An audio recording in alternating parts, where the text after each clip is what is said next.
Hey there guys, what's going on and welcome back to the Ultimate RTG, and the luck continues. I'm in disbelief. Last month we were struggling to hit walkouts out of our FUT Champ rewards, and then you look at this week specifically, the 80 plus player picks given out, the random 82 upgrade walkout, and we've gone and hit a juicy red pick winning 16 wins in FUT Champions.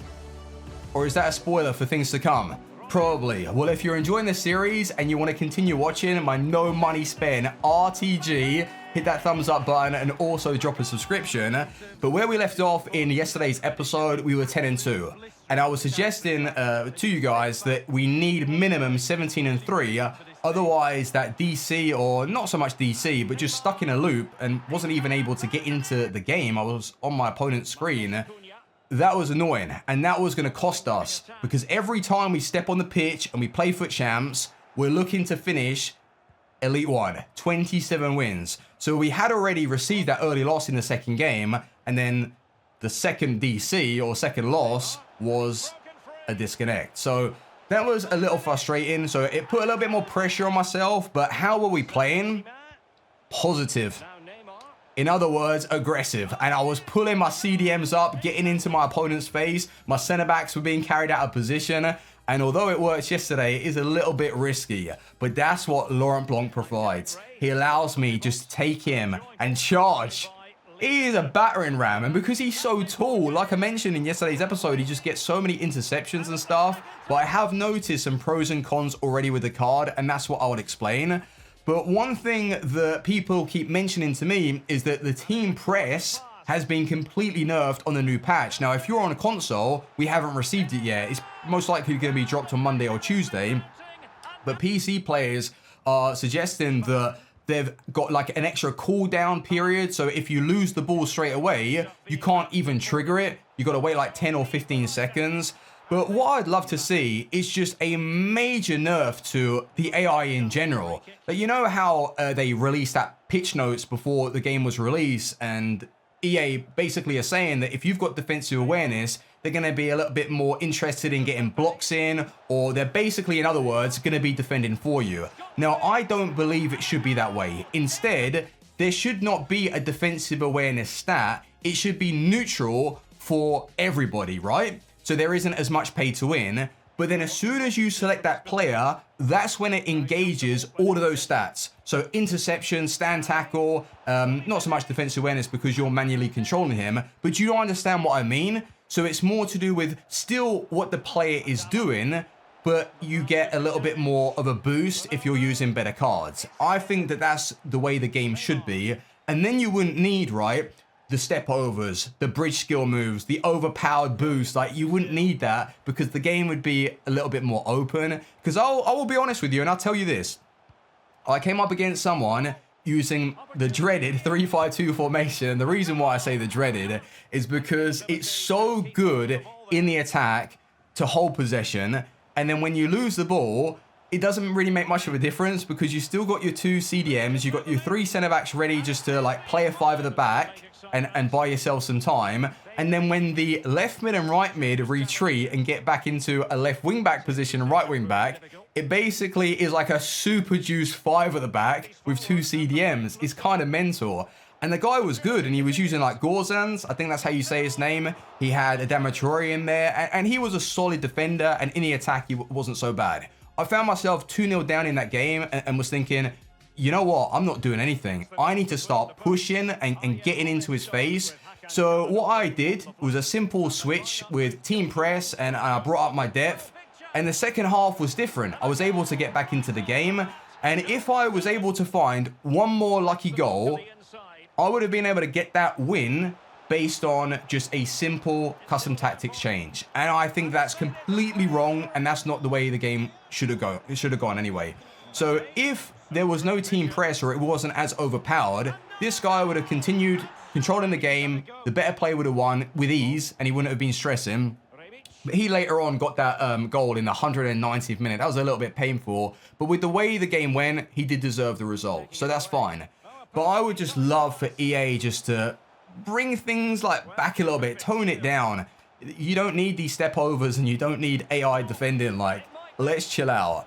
But what I want to do, right, is something a little bit, I think it's interesting. So you know how Kaka has been playing pretty well for us? Like last week, we were able to give him a full FUT Champs run, and we're pretty much finishing this one off. We just got 10 more games tonight. Kaka's been all right, and I do like him as a left mid, and I'd say that if you're going to use him at striker, it will work depending on your team, but I think his best position is left mid, where it isn't as demanding. He can drift into the play a little bit, first time shots or take finesses. He likes it there. What I'm going to do is I'm going to get my hands on his loan. So we'll have a really nice comparison. I know it's only for 5 games, but I'm going to use him in the weekend league so I can sort of better my chances and try and finish on some awesome ranks. So Prime Kaka versus the baby version. So I think his baby card on the game is like 600,000 or so, which is a fair price. And I don't know what his prime value is. So maybe 1.52 million if I've got to put a prediction out there. So not terrible. And it's only like an 81 rated squad, and I've got so much fodder anyway right now. So I'd like to do that and give him a go for you. But with the way these games have been going, right, who's been the best player this weekend? It's been Iron Robin. Like, for real, in one of the games, he could not stop turning up.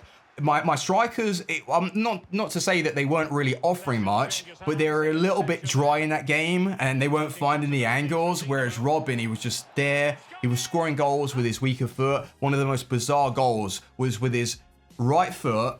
He was completely off balance. The angle was totally against him, and I truly believe that the only reason why he scored that goal is because of a 2-star weak foot. If I took that with someone that had like a 4-star or 5-star, they probably would have struck it too well, and it wouldn't have gone in. Does that make sense? I think it does. Like, the logic is there. So I'm just loving Robin, and I don't see myself like getting rid of him. But our main focus is whether or not Laurent Blanc is truly worth it.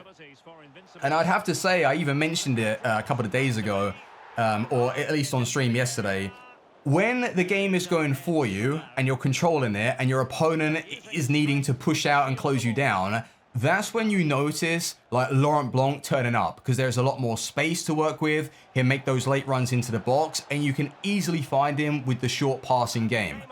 When you're against not even like a better player, it's more to do with like the style that you face, which someone is super compact, really retreating their players back. He isn't as like fluid as a De Jong or a Wijnaldum. And speaking of De Jong, have we been able to find that Team of the Year replacement for FIFA 21? I know it's different games, and De Jong back on FIFA 20 was just like, he was stupid good. I could not stop using him. It was ridiculous how good he was. But FIFA 21, like Wijnaldum came close, but he still didn't feel like super OP, like in the defensive plays, like tracking back, breaking out the play all the time. He was more of like just that positive box to box, but really wanted to push on more than defending, which is fine. And I really liked him. And Laurent Blanc, he gives me that like overpowered defense where I'm just charging people down and using him as pretty much a battering ram. But going forward, he doesn't have that super technical dribbling. And I was thinking to myself, is there really a player that good on the game that has everything? Height, strength, dribbling, power. I think we're going to have to wait for like a Team of the Year Kimmich, where he's going to have like a bit more of a physical boost, but have everything else that comes with the card. So I'd be really interested in that. But it's not to say Blanc's bad. Don't get that twisted. Blanc is really, really good. But I am just super picky when it comes to like midfielders and wanting like the perfect player. And sometimes there isn't the perfect player, but we will always be on the quest to find that overpowered centre mid. I've always liked them. But as you just saw there, our player pick, Navas. Go on. The best player from the Team of the Week. Well, rating wise, joint with Griezmann, but still, from a random player pick. Do you know how hard that is to get good rewards from FUT Champs red picks? It's actually absurd that I'm receiving so many walkouts right now. It's like EA are telling me something. Go and do some SBCs. Nah. You bring out Maldini. That's what I want. Prime moments or prime. I actually still don't know how they're even going to release the SBCs. Like, they said that they're going to drop like every icon on the game, or was it every version? Surely not. They can't drop every version. because they've only just brought out like the middle Torres. So that would suggest to me that that is his SBC and it's done. So if you wanted the prime and you were saving up Fodder, I don't think you're going to have an opportunity to do him. I could be completely mistaken. I don't know how it's going to work. But with my understanding, they've already confirmed that you need... What do you need? You need base icons to be able to complete the prime icons, like the better SBCs on the game. So, yeah, I'd say that maybe the Primal Sabio at R9 will come out, but probably in August when no one cares about the game. So, a little bit frustrating, but I'm telling you, if Maldini comes out, I'm loving that card. I've got him on the other account, and it's the middle version. I want the Prime. I want to try that. But as you can see, boys, our record right now is 17-3. We've done it. We've recovered from that DC. So technically, we're like 17-2. So I've been pretty happy and kind of proud with the way I have played and some of the goals I've been scoring. But it doesn't mean anything. It's all about results in the weekend league. You can play the worst FIFA and still get wins. So that's why tonight I'm going to do my very, very best to keep focused, keep my head, and go 10-0. I haven't gone 10-0 yet on a Sunday where it really matters. I probably have gone 10-0, but then ended up finishing like Elite 3, which isn't as good. So 10-0 from 17-3. Our first Elite 1 on the RTG, it'd be class. Oh, man, it's tough, though. It's so hard. It's so hard because I know I'm going to make mistakes. And if we do, so be it. But if we can get back to Elite 2, so we have the back-to-back Elite 2 finishes, having received a DC, I think that's pretty impressive. So fingers crossed we can do that. But let's go back to the club. I want to show you what I'm about to submit for Kaka. I'll show you some extra stats and all that good stuff. But like I mentioned, if you are enjoying the series and you like the breakdowns and the way I discuss like the weekend league and how it's going, hit that thumbs up and it'd be awesome. So yeah, let's go back to the club. So really right now, it's the calm before the storm.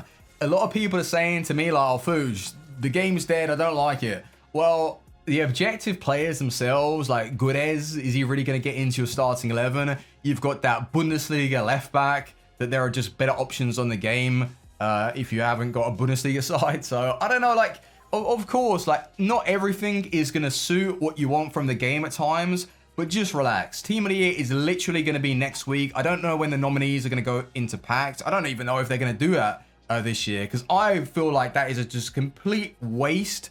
Like, you put in the same version of cards in the game for what? It just, I don't know. Makes no sense to me. But this right here is the Kaka loan. I'll have to go and buy the extra players. But with the cards that I already have, like some 82s, it's not an awful lot. And with the stats on this Kaka, right, a couple of people that have used him suggest that he's so much better than last year. And I can already tell you, even the baby version feels very much playable and someone that I would genuinely recommend if you're running like a squad that has already some really nice cards to carry it and take control, and then Kaka's going to feed off of that. But 5-star skills, 4-star weak foot, he's still got that. Finishing obviously is increased. The agility, the dribbling, the composure. I remember his prime moments on FIFA 20. He was actually sick in good gameplay. But the stamina, strength, we're going to test him out and see if he is that much of an improvement. He might be a total waste of coins, and that's why we need to get his loan. But let me show you this, right? Let me show you this. Look at the fodder that we've been able to build up. Just think about it this way, though. Like, maybe this isn't super impressive, but recently we did an Icon SBC, and it basically cleared out the club, all right? We've got Oblak, Courtois, Neuer, Benzema, Navas, Sancho, Modric, and then all of this stuff that I'd be preparing to submit towards an icon if I really needed to. But by the time one of those SBCs comes out that I really want to do, I won't have to stick in Delafeu or like Alessandrini or those types. Definitely Shevchenko, he can go in the bin.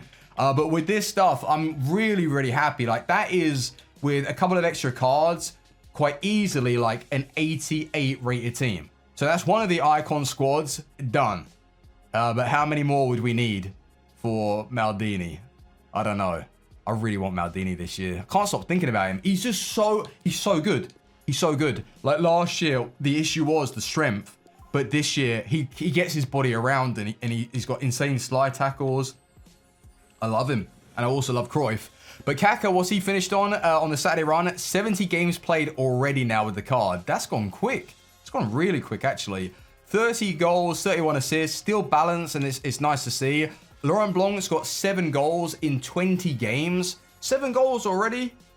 20 games? Oh, that's a pretty good record. I think that's maybe similar to Wijnaldum, actually. So although I don't feel like super good with him on the ball in those technical areas, he's still chipping in with the goals. And then 5 assists, which isn't so bad. Just that speed, man, it's terrifying. Robbins is starting to bring up that goals to game. Now, what I find interesting is most of my players have like the same assists with the same goals. Even Neymar's is pretty damn close, and then Mbappe's is, yeah, he's a bit more of a goal scorer and a little bit more direct. But it's been just an incredible ride this week. Like, I don't believe I've been playing too poorly. We've recovered with 17-3, and tonight it all comes down to the Sunday run. Are we gonna do enough to finish 10-0? Maybe. And if we do finish in Elite 1, I think what I'll do is I will switch up the team for next week because of like team of the year and stuff. I don't know if I want to like start panic selling. It wouldn't be panic selling. It would just be having the coins ready for those that are going to panic sell. Because the first like couple of hours when they start releasing the promo, we might be able to pick up some awesome deals. So we're keeping an eye out for that. But anyway, thank you very much for watching. Hopefully you've enjoyed today's episode. I will see you tomorrow for obviously the announcement as to where we finish. And we'll figure out if Kaka is better than his baby version. He might be much better. And then I'd never want to use this one ever again. Damn. Anyway, take care, boys. Leave a like, and I will see you tomorrow. Team out. Peace.